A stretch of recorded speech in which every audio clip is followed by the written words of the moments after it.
आज के बेहद खास कार्यक्रम में स्वागत अभिनंदन। आपके साथ मैं हूं देवभूमि ऋषिकेश उत्तराखंड से डॉक्टर आचार्य आशीष। आज हम काल सर्प दोष के बारे में कुछ विशेष जानकारी यहाँ पर आपको मैं देने वाला हूं। सबसे पहले हम ये समझ लेते हैं कि काल सर्प दोष के जो लक्षण हैं, क्योंकि कई बार क्या होता है कि लोग दिग्भ्रमित कर देते हैं कि आपकी कुंडली में काल सर्प दोष है, कुछ कहते हैं आंशिक काल सर्प दोष है। तो ये होता क्या है, इसकी परिभाषा क्या है और काल सर्प दोष के लक्षण क्या होते हैं और उपाय हम क्या कर सकते हैं, कितने प्रकार के काल सर्प दोष होते हैं, डिटेल में चर्चा रहेगी। नए दर्शक हैं तो फटाफट चैनल को सब्सक्राइब कर लीजिए, बेल आइकन प्रेस कर लीजिए ताकि आने वाली अपडेट्स भी आपको प्राप्त होती रहेंगी, चाहे वो अध्यात्म की है, ज्योतिष की है, वास्तु से रिलेटेड हो। देखिए, मैंने आपको एक पिछली वीडियोस में मैंने काफ़ी डिटेल में आपको जानकारी देने का प्रयास किया था कि वास्तव में काल सर्प दोष क्या है। लेकिन जो जिन लोगों के मन में ये रहता है, कई बार लोग हमें जब परामर्श करते हैं तो लोग कहते हैं कि हमारी कुंडली में जो है काल सर्प दोष बताया है।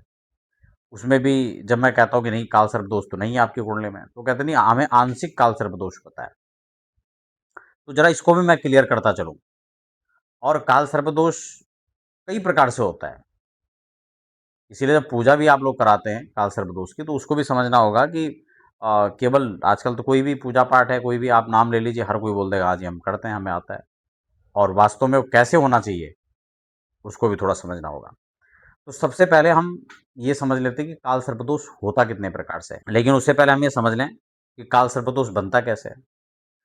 बड़ा साधारण सिंपल तरीके से आपको बता दूं, जन्म कुंडली में किसी भी भाव में, किसी भी घर में, जो 12 घर कुंडली के होते हैं उसमें से किसी भी घर में, एक घर में अगर राहु बैठा है तो बड़ा स्वाभाविक है कि वहां से ठीक 7वें घर में राहु केतु बैठेगा। अगर मान लो कि राहु एक, जहां पे एक लिखा वहां बैठा हुआ, तो केतु 7 में बैठा होगा। ठीक हो गया। अब इन्हीं भावों के बीच में सारे ग्रह अगर आ जाते हैं, इसी के बीच में, उससे बाहर नहीं, तो ये समझ लो कि आपकी कुंडली में काल सर्प दोष है। तो आपको किसी को पूछने की जरूरत नहीं है। अब वो कौन से लगन पर बना है, कौन से भाव में बना है, यानी कौन सी राशि के हिसाब से बन रहा है, तो वो थोड़ा डीप विषय है। लेकिन मोटा मोटा समझने के लिए आप ये समझ लीजिए कि अगर इन्हीं 7 भावों के बीच में सारे ग्रह हैं तो ये काल सर्प दोष आपका बन रहा है। अभी कितने प्रकार से होता है, तो ये 12 प्रकार से होता है, क्योंकि लगन 12 होते हैं। अनंत काल सर्पदोष पहला जो है काल सर्पदोष होगा, योग होगा। कुलिक काल सर्पदोष है, वासुकी है, शंख है, पद्म है, महापद्म है, तक्षक है, कर्कोटक है, शंखचूड़ है, घातक है, विषाक्त और शेषनाग। ये जो 12 के 12 योग है, ये इन्हीं सर्पों के नाम पर पड़े हुए हैं। अब इनके लक्षण को हम थोड़ा समझ लेते हैं। एक तो उसको जाने अनजाने में कहीं ना कहीं जो स्वप्न होते हैं उसमें सर्प आपको दिखाई देगा। पानी आपको बहुत ज़्यादा, नदियों में डूबना, उसमें आप घबरा हड़बड़ा करके डूब गए हैं या डूबने वाले हैं, इस तरह के स्वप्न आपको दिखाई देंगे। स्वप्न में किसी भी प्रकार को नागों को देखना भी एक प्रकार से इस दोष का एक मूल लक्षण होता है।